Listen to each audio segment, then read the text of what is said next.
Hey there, guys. Alright, today we are back with some more overly sarcastic productions, and we are returning to Miscellaneous Myths with the newest video, Artemis and Apollo. When was the last Miscellaneous Myth? And also, when was the last Greek Miscellaneous Myth? I feel like it has been a real hot minute.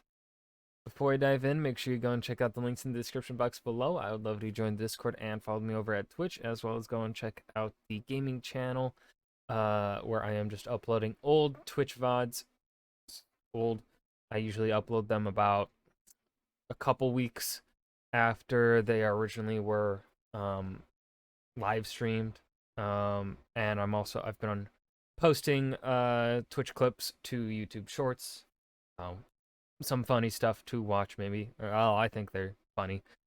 That's why I'm posting them. But anyways, whew, that was weird. Huh. Do I got any more gas in my throat that needs to be burped out? No? Okay. It's a weird day.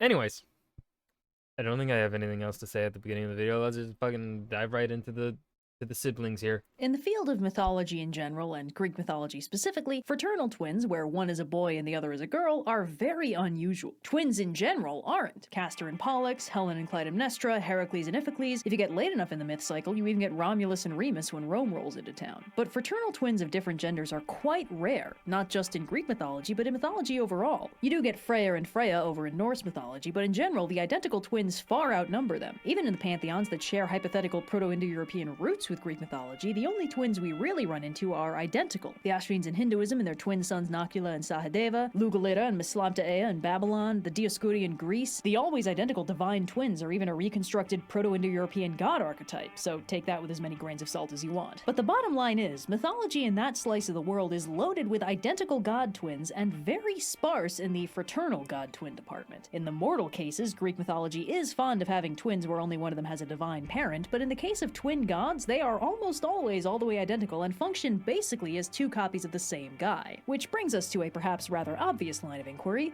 where did Artemis and Apollo come from? We've discussed in previous deep dives how the roots of different Greek gods can be traced through the historical record, with varying degrees of accuracy, certainty, and success to paint a possible picture of where these gods geographically and culturally originated, how they changed and moved over the centuries, and what social pressures or changes may have affected their characterization over time. Aphrodite's glow-up is one of the more dramatic and obvious, as her central role in Rome's mythological origins helped keep her very solidly documented over the centuries, and her Phoenician origins are pretty well agreed on in the scholarship around her. But some gods are trickier to track, and right out the gate, Artemis and Apollo are giving us trouble, because when we go looking for likely candidates for where they might have come from, we find nothing. There are no convenient brother-sister twin pairings in any of the surrounding areas, certainly none that match their divine domains of archery, medicine, hunting versus civilization, etc. But this lack of information does actually give us one very important clue right out the gate. Artemis and Apollo may have their origins in non-Greek cultures, but they don't seem to have started out as a matched set. Now, this is not actually the weirdest thing in the world. We have to remember that gods are not people, and their genealogy is not set in stone. Hermes seems to have started his life as an offshoot of the god Pan, and was later written to be Pan's father, and Persephone's parentage oscillates between Poseidon and Zeus depending on where and when you're asking. So it is not too bizarre to consider the possibility that Artemis and Apollo did not start their divine existences as twins, but were two initially unrelated gods that became twins over time. For one thing, if we go looking in the Linear B inscriptions from the pre-Greek Dark Age Mycenaean civilization, we can find Artemis in the ledgers of Pylos, but we cannot find Apollo anywhere. This does not categorically mean that Apollo, or a god who would become Apollo, did not exist in Mycenaean Greece. It's possible he just had another name. For instance, we actually can find two names that later became epithets of Apollo, Smintheus and Paeon, attested at Knossos. But it does mean that Artemis and Apollo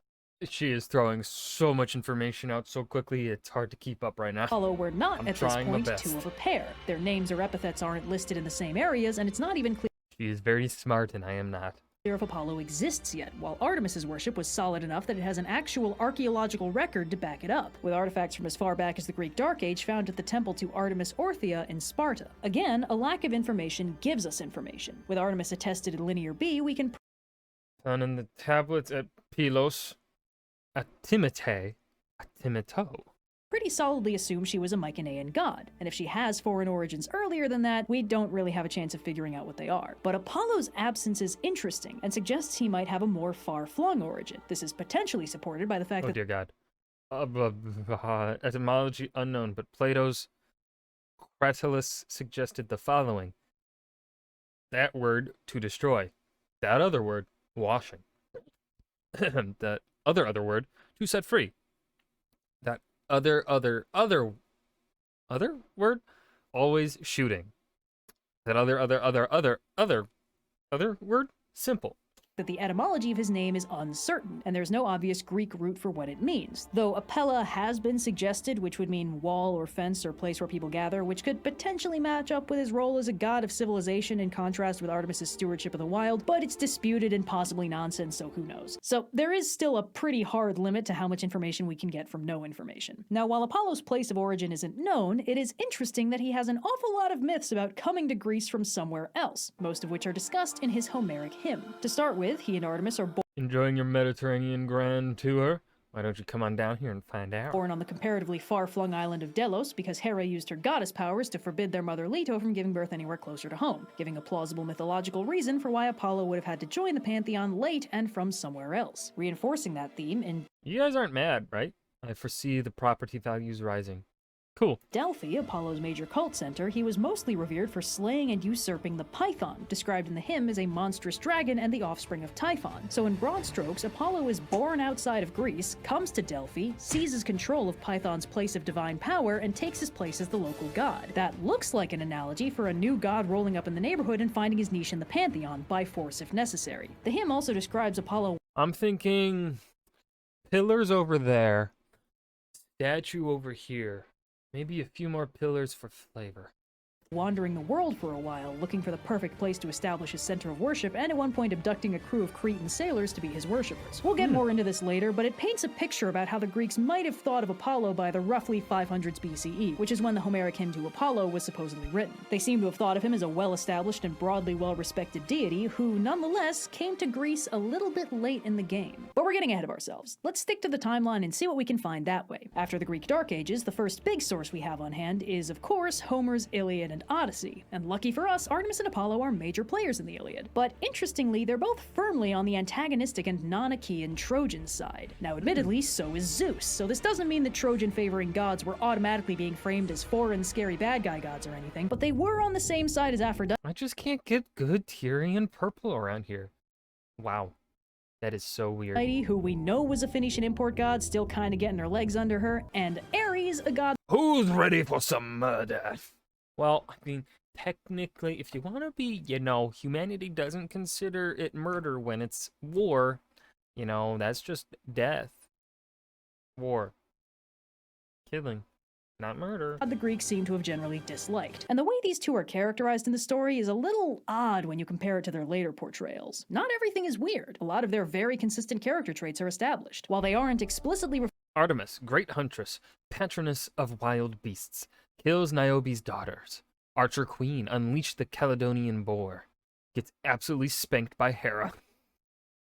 Apollo plays the lyre, leads the muses, kills Niobe's sons, spends 9 days firing arrows at the Achaeans, guides several of Troy's heroes, far darter, spreads panic among the Achaean forces. Professional hater. That's my boy. referred to as twins in so many words, they are full siblings. And Artemis is a great huntress and archer and the patroness of wild beasts with a habit of divinely smiting people for wrongdoings, disrespect, and possibly shits and gigs. While Apollo is the lyre-playing leader of the muses who is also an expert archer who strikes down mortals on the regs. And he's already established as a major god in Troy, as Agamemnon disrespecting his— Lord Apollo, Wait, don't tell me. It's the House of Atreus again. Yes. Every time. his priest is what kicks off his direct intervention in the war. Achilles at one point describes Oh, buddy, if you could die, I would kill you so hard. Well, man, we've all got dead boyfriends, okay? Apollo as the most malicious of all gods, but Achilles is explicitly pretty biased, so we don't need to take that as 100% factual or representative of the popular attitudes at the time. Artemis and Apollo are both also They're gonna love you out there. You weren't even that stabbed. Described as healing various combatants, making them stronger and cooler looking, and other general god things that are pretty much par for the course. But while all this sounds pretty much in line with what we expect, elements of their characterization seem a little bit off from their more well-known versions. For one thing, despite My brother might be a coward, but I'll never back down from a fight.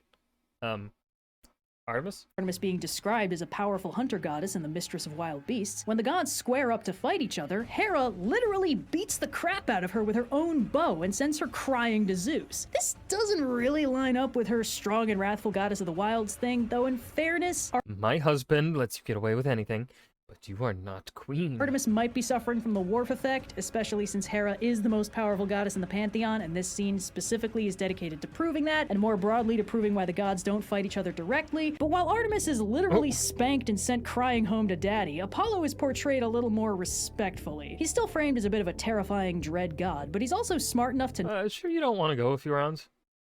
Yep. not pick a fight with Unky Poseidon and subsequently get his ass beat, so he comes out of the whole situation looking less arrogant than his sister, which could have been intentional. We can't read too far into this, and this is just me conspiracy boarding again, but if Artemis was already a well-established and powerful Greek god at this point, but Apollo was a slightly newer addition to the pantheon, one way to give him credibility would be to explicitly portray him as superior to his sister, wiser and on better terms with the other gods. This isn't the only time the Iliad makes an explicit statement about a newly integrated god, as it also goes out of its way to Aphrodite, you silly girl, what were you doing out on the battlefield? Oh, tee-hee. I don't know what I was thinking. declaw Aphrodite's apparently pre-existing war associations when Zeus firmly and blatantly tells her she has no place on the battlefield. And also, it would be pretty disingenuous to not acknowledge that the ancient Greeks had some strong opinions about gender roles that might possibly This whole thing smacks of gender. I holler as I overturn my uncle's barbecue grill and turn the 4th of July into the 4th of shit. be being reinforced here. The gods are much less centralized Yeah. in the Odyssey, so the only references we get to are I would literally rather die than keep dealing with these suitors. No.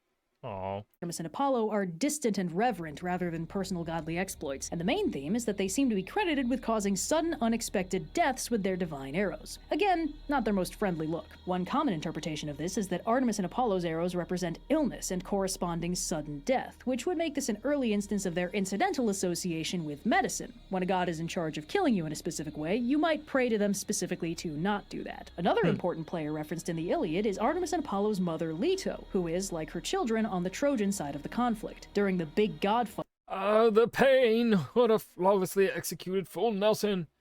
You're a sweet kid. where Artemis gets whacked, Hermes is squared off against Leto, but respectfully refuses to fight her and asks her to tell everyone that she beat him fair and square. Then she gathers up Artemis's dropped bow and scattered arrows and goes off to comfort her after her vicious ass beating at the hands of Hera. And it is interesting that while Artemis and Apollo are framed as kind of terrifying and antagonistic, Leto is afforded only the highest respect by both the gods and the narrative overall. We don't get much more about Leto here, but we do get a little bit more in the Theogony by Hesiod, which was written around the same time as the Iliad and the Odyssey, and is again one of our earliest post-Dark Age written sources. The Theogony says that Leto and Zeus were together before Zeus married Hera, and thus Artemis and Apollo are Zeus's kids from a previous relationship with no explicit drama involved. It also, again, only says that Artemis and Apollo are the children of Zeus and Leto. It does not say whether or not they are twins. This no-drama family picture severely contrasts with the version we get a few centuries later in the Homeric hymns, which give us a very different and more familiar rundown of the circumstances of Artemis and Apollo's birth. Of course, it's not immune to its own weirdnesses. For one thing, the Homeric hymn to Apollo describes Leto giving birth to Artemis on the island of Ortygia, the location of which is uncertain because it could be referring to a half a dozen places of the same name, including one all the way at the boot end of Italy. And then Leto gives birth to Apollo on the island of Delos. Now, I know they're gods, and I know the rules are different, but I'm counting this as evidence for my "these guys were not always twins" theory, because giving birth to twins on different islands seems wildly impractical. And in fact, the Homeric hymn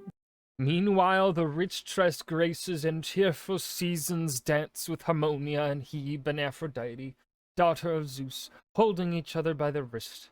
And among them sings one, not mean nor puny, but tall to look upon and enviable in mien, Artemis, who delights in arrows, sister of Apollo, reared with, raised alongside. does not call them twins. Now, perhaps they are still implied to be twins by the fact that they both seem to be the result of the same vaguely defined one-night stand with Zeus, and it's biologically unlikely otherwise, but they're gods, man! The rules are weird! Anything can happen! Anyway, the hymn explains that Leto is having an Yeah. absolute bear of a time trying to find a place to have her baby/babies, in large part because of Hera, who is very angry at this whole situation. And while the causality is Oh no, the stars are all wrong. Sorry. not directly stated in the hymn, fear of Hera's wrath is implied to be a large part of why all the places Leto tries to settle down to have her baby kick her out again. The only exception Okay, look, Hera literally couldn't make this place worse, so are we good? is the island of Delos, which is pretty crappy by island standards and devoid of all the classic appeals of a hunk of rock in the middle of the ocean, and Leto swears on the river Styx that her glorious golden sun will skyrocket the property values with his biggest and baddest temple if Delos will let her have her baby already. And the island agrees, but Hera does not and keeps I feel like I'm forgetting something. So, you fold? Ah! Alethea, goddess of childbirth, on a short leash for 9 days and nights until the other goddesses fire off a message to kick her out of bed and she zips down to help Leto out. Apollo is finally born, I am the greatest god of all. and everyone is really impressed with how cool and badass he is, and he declares that the lyre and the bow will be his symbols and he will speak the will of Zeus. In celebration, Delos blooms with golden flowers, and true to his word, no matter how many temples Apollo gets, his shrine at Delos is always the best. And Artemis is presumably also there, but the Homeric hymn barely mentions her, so whatever.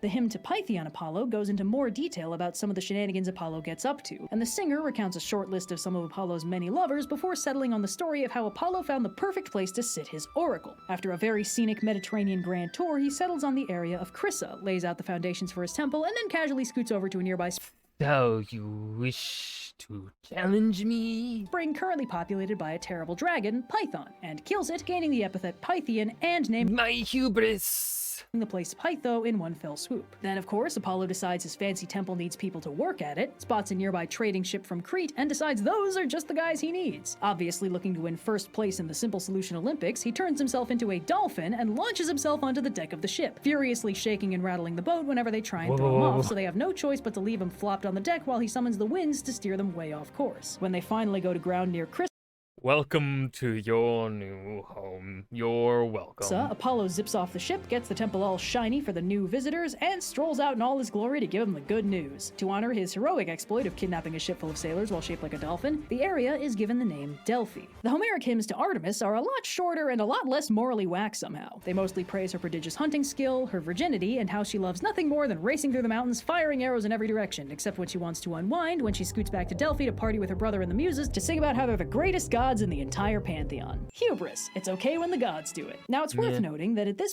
I wonder, because, what I find so weird with the Greek mythology here when it comes to Artemis is the idea around her virginity. Because that concept of praising virginity seems to, in my mind, based on what I understand of Greek culture of the time period and then later cultures in how we developed in society is, really the idea, to me, the idea of praising virginity being like a holistic trait, like something like a praiseworthy trait or whatever, like how it seems to be painted out here in regards to Artemis, seems to be such a Christian development, a post-Christianity sort of inclusion, but it also doesn't seem to be like just that this emphasis, whenever we talk about Artemis, the emphasis on her virginity for Artemis just seems so out of place when we compare that to all of the other gods. Now, of course, comparing the feminine gods to the masculine gods of Greek mythology isn't exactly a 1-to-1 ratio because, again, gender ideas of the old culture do not line up with us today, right? So, of course, comparing Artemis to Apollo, putting them on the same status or whatever doesn't make much sense. But comparing like Artemis, Hera, Aphrodite, it just seems. Well, I guess Aphrodite would be the outlier then of the female gods, since she's the one that kind of sleeps around, whereas Artemis and Hera don't. So I get, I don't. Am I crazy? It just seems a little out of place. The constant, always emphasis on Artemis's virginity just seems out of place for Greek culture to me. Point in the timeline, Artemis and Apollo really haven't changed all that much. They've been remarkably consistent since the Iliad. Apollo is an extremely well-respected god of archery, prophecy, and music, with hints of healing thrown in the mix. Artemis is a more wild goddess of archery and the hunt. They are explicitly full siblings, even in the stories that don't specify in so many words that they're twins, and they are overall very well-liked gods, whose many feats are a credit to their divine mother Leto, even if those feats do involve killing an awful lot of mortals for often very flimsy reasons. Hesiod's Astronomia, another early source from the 700s-ish BCE, around the same time as the Theogony and the Homeric epics, lists a number of constellation myths that Artemis is involved in, giving us another look at her early post-Dark Age characterization. Artemis appears in the myth of Oh, relax. Bears make great moms. Callisto, hunting wild beasts in the mountains before transforming Callisto into a beast herself. Orion is described as a hunting I'm gonna kill everything. companion to Artemis and her mother Leto before being killed by a monstrous scorpion sent by Gaia and turned into a constellation at Artemis and Leto's behest. Later, in the 300s to 200s, Aratus's Phenomena does the same, describing a different version of the Orion myth where Artemis kills him herself for trying to assault her. Apollo is less common in the constellation myths, but significantly more common in myths about his lovers and the resulting kids. Pindar wrote the Pythian Odes in the 400s BCE, which reaffirm Apollo's status as the leader of the Muses, but also starts getting into his tumultuous love life. For instance, Pindar describes the birth of Asclepius, son of Apollo and hero turned god of medicine. The gist is Asclepius' I thought we had something special. Don't worry, bro. I got this. mother Coronis sleeps with someone else while pregnant with Apollo's kid, and Apollo gets big mad about it and sends Artemis to do some vengeance, but crucially doesn't tell her when to stop, so Artemis's divine smite Yeah, I couldn't remember what she looked like. leaves a lot of collateral damage, which does support the idea that Artemis and Apollo's arrows sometimes take the form of a plague. Apollo saves the unborn Asclepius Why does he smell like smoke? I don't want to talk about it. from his mother's funeral pyre and gives him to Chiron to raise. Asclepius later uses his Charging money for life-saving medical treatment? Unconscionable. medical skills to bring someone back from the dead for money, and Zeus strikes him with lightning about it. This is probably one of the earlier instances of Apollo being associated with medicine, indirectly through his son, but other than that, this story mostly reaffirms what's already been established. Apollo has powerful, By the 400s BCE, leader of the Muses, at least kinda omniscient, lots of mortal lovers and heroic offspring. oracular omniscience, a strong musical bent, and a propensity for sharing the stage with the Muses, while his sister Artemis is terrifying. Good at However, murder. there is one little crucial shift that we find around this time. Along with the hot goss of the Pythian Odes, Pindar is also the first writer I can find who explicitly states that Artemis and Apollo aren't just siblings, they're twins. He says as much in a fragmentary papyrus describing the story of their birth from yet another angle where they're both born at the same time, which makes sense. By the 400s BCE, Artemis and Apollo were officially twins. Things start to shift more seriously when Rome becomes more of a thing closer to the tail end of the BCEs. The Romans made my life personally a lot more difficult by enthusiastically syncretizing their own gods with the Greeks, and Artemis is no exception. The Romans seem to have just taken Apollo wholesale, with temples damn popping up in Etruscan Italy as early as the 500s BCE, and a cult of his manifesting in Pompeii around the same time, hitting Rome proper in 431. Remains of the Temple of Apollo Socianus, first erected in 431 BCE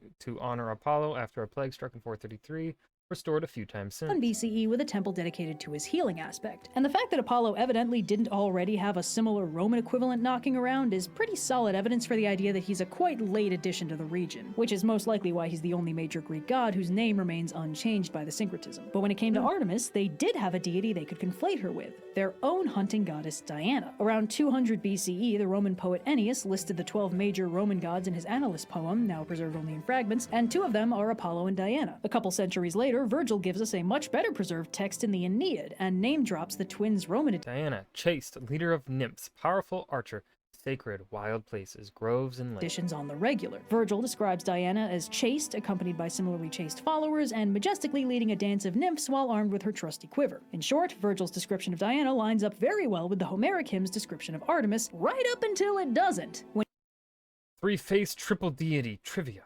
witchcraft, association with Hecate, Nyx, and Erebus. he casually drops the idea that Diana is a triple goddess like Hecate, a deity very commonly represented with three distinct faces and aspects, and divine power over They're all three-way hot. crossroads, where Hecate's three-faced statues, the Hecatio, were commonly found. Virgil also Oh references dear God.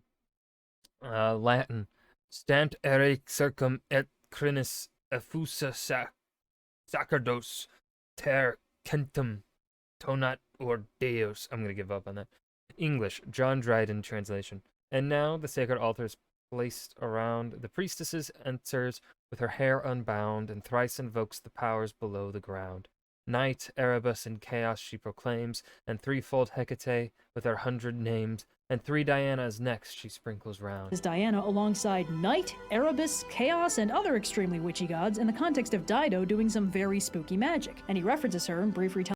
But Trivia kept in secret shades alone, her care Hippolytus to fate unknown, and called him Verbius in the Garian grove, where then he lived obscure, but safe from Jove. This from Trivia's temple and her wood. The Greek myth of Hippolytus dates back to before the 400s, since he was the subject of a play by Euripides in 428 BCE. Tellings of older Greek myths, but uses the epithet trivia, meaning triple. None of this triple symbolism was in the mythology or the iconography of Artemis, so Are we getting a rule of 3? Bum bum bum. this seems to have been a strictly Roman addition. The epithet trivia, the triple nature, and the association with spooky chthonic gods. This is quite a shift, and a very cool one. Diana doesn't have as much triplicate statuary as Hecate does, but Roman coins from the last years of the BCEs show a tripled Diana, a recreation of a cult image to Diana Nemorensis from a sacred grove turned temple dedicated to her in the region of Nemi, Italy, that had seen continuous use since the 500s BCE, meaning that Diana's triple status was centuries old by the time the Romans started conflating her with Artemis. The Aeneid, meanwhile, mostly refers to Apollo as Phoebus, the epithet meaning bright, while Diana is described as a dark counterpoint to him. They're referenced together more. The priestess of the god Diphobe her name. The time suffers not, she said, to feed your eyes with empty pleasures. Haste the sacrifice.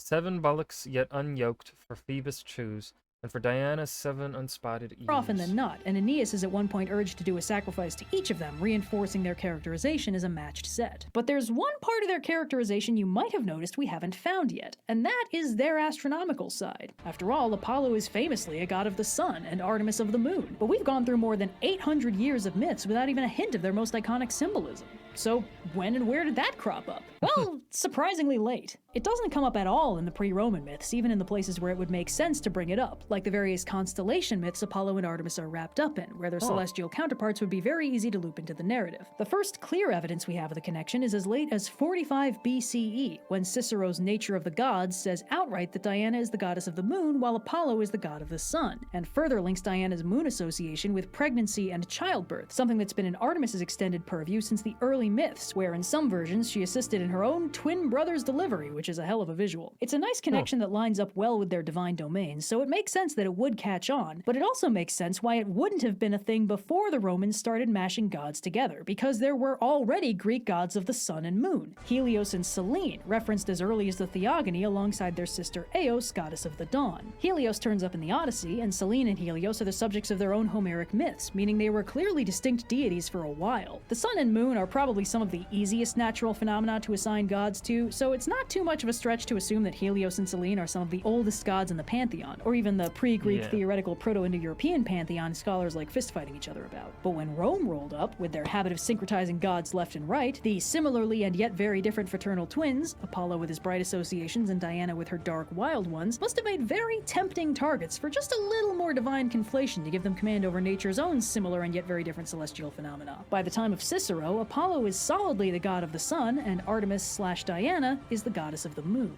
Of course, once the Romans roll up, we start looking for old reliable Ovid right around the start of the CEs, and Ovid has gossip plenty about the twins. This is where we find a detailed retelling of the story All that fuss for just 2? Try 14. of Niobe, who brags about having more children than Leto and therefore being a better mom, at which point Leto's 2 children slaughter Niobe's children and she turns into a rock about it. This is Ovid's version of a myth that was referenced as far back as the Iliad, so this is pretty classic stuff. Ovid also recounts a few of Apollo's ill-fated romantic exploits, including Daphne, who turns That's what I get for insulting Eros' aim.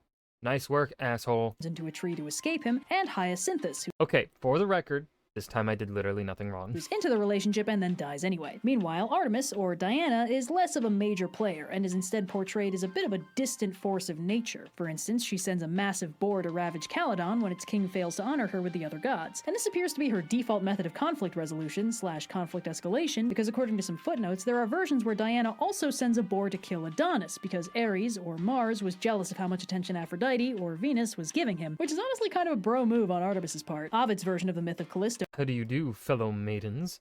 features Zeus / Jupiter taking Diana's form and seducing Callisto that way, at which point Diana exiles Eternal maidenhood, it is not a hard concept. It is literally the simplest option. So you're not going to help me raise it. Exiles Callisto for violating their virgins-only policy. Diana is also referenced at several points in the tale of the unfortunate nymph Arethusa, who is pursued by the extremely horny river Alpheus. Diana does several acts of divine intervention to facilitate her escape, and ultimately turns her into a freshwater spring to get her out of there for good. Ovid tends to mark the point in the timeline where the gods have reached their final consistent characterization, and all things considered, Artemis and Apollo have an interesting developmental curve. Artemis is thoroughly ancient, pre-classical antiquity minimum, and seems to have been worshipped in the wild, dark places and feared when she gets mad and encroaches in the civilized ones. But Apollo seems to have come out the gate swinging as an instant beacon of power and civilization, creativity in the arts, appearing in the Homeric era with a cavalcade of myths about coming from a far-flung exiled birth. Apollo continues to serve as a god of music and the arts, leader of the muses and a dealer in creativity and inspiration. But he also stays firmly planted in the city centers, with oracles and priests and power and a long list of superpowered lovers and heroic offspring, while Artemis has power over the wilderness and its wild creatures and the people who choose to leave the structure of civilization to forsake love and partnership and join her in the hunt, is only exacerbated when she gains Diana's chthonic triple goddess crossroads symbolism and later power over the moon. Apollo is a god of civilization, Artemis of the uncivilized wild. Together, they cover basically everything the average ancient Greek is liable to deal with on a daily basis. It's almost unsurprising that they slowly absorbed more and more symbolism. If Apollo is the god of light and civilization, why wouldn't you also tie him in with the daylight, the time where civilization gets most of its civilizing done? And if Artemis is a goddess of navigating the wild and dangerous wilderness, why wouldn't you give her power over the moonlight that casts the world in shifting, uncertain shadows, that commands the nighttime when the animals she hunts are the most active? Artemis and Apollo fit together. Narratively and aesthetically speaking, they're just plain fun. And they're also dangerous, fickle, and unpredictable. Their divine domains contain multitudes, and those multitudes contradict. Artemis is a defender of young women, and also the goddess whose job it is to kill them. She helps hunters and gives people who don't want to marry a career option and divine protection, and she also unleashes wild animals on innocent towns whenever she's provoked, and kills any hunter that gets too hubristic about their own skill. Apollo is a god of music and creativity who leads the muses, mistresses of inspiration, and one way to interpret his many mortal lovers is a metaphor for creative inspiration, striking at random and often to devastating effect. And another way to read it is that Apollo's disastrous love life is a nightmare because he does not take no for an answer, making his relationship with Artemis, the protector of young women who intercedes when they're attacked, a very blatant conflict. And that can make my flavor of storytelling difficult. I mean, how are we supposed to like these guys? How can we be cutesy and fun about these people that have done so much fucked up stuff? Well, they're not people, they're gods. There's a problem in our premise. At the end of the day, when we analyze any god, we have to remember that they are not people. These Red and I. Save wavelength.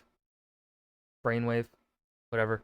She's just smarter. Contradictory characteristics, blessings and atrocities doled out in equal measure, protections and injustices inflicted on hapless mortals, these are not moral actions being taken by human beings. Artemis and Apollo are gods that existed through a civilization for nearly a millennium, and in that time they were the subject of many stories. Why are the Greek gods so fickle? Why don't they always help the people they care about? Why does the mistress of the hunt both protect and kill her hunters? Well, probably because sometimes hunters live and sometimes they die. Sometimes arrows rain down from heaven and the people they strike get sick, and sometimes they just as randomly get better. And if you worship gods that represent those realities, those gods are not going to be entirely benevolent. If you tell a story to explain the world, especially if you tell that story over 1,000 years, the story is probably not going to be entirely happy. And I think that's what makes the story so interesting. When we unravel one of these gods, we are getting a glimpse of centuries of civilization and generations of people making sense of the world around them. That civilization is long gone, the people are long dead, the world they lived in a very real sense, no longer exists. But the stories they told about the world and each other are still here.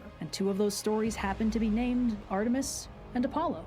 There is things in this video that are definitely their own rabbit holes and non-exhaustive list. Leto, the reconstructed mistress of animals, figure that Artemis seems to be descended from Python. Wait, what? Leto, the reconstructed mistress of animals, figure that Artemis seems to be descended from... Okay, that's worded really weirdly, I feel like. Python, the oracle, and what connection they shared. For that matter, where the hell Apollo's oracular... Jesus Christ, I'm having a stroke. Vibes come from, which are present as early as the Iliad. Hecate's whole vibe, the Muses, Apollo's potential Minoan origins signaled by the Cretan sailors being his first priests. Artemis and Apollo starting totally separate and eventually growing close enough to be twins is the coolest bit of mythic drift I've seen all year. Rome will see a god with 50 domains already say, is anyone going to syncretize that and not wait for an answer? And that was Miscellaneous Myths, Artemis, and Apollo. I've got nothing to add here at the end. This was a great episode. Not my favorite of the Miscellaneous Myths, but still a very solid one. I hope you guys enjoyed as well. Remember to hit that like button and subscribe for more, and I will see you guys in the next video. Peace.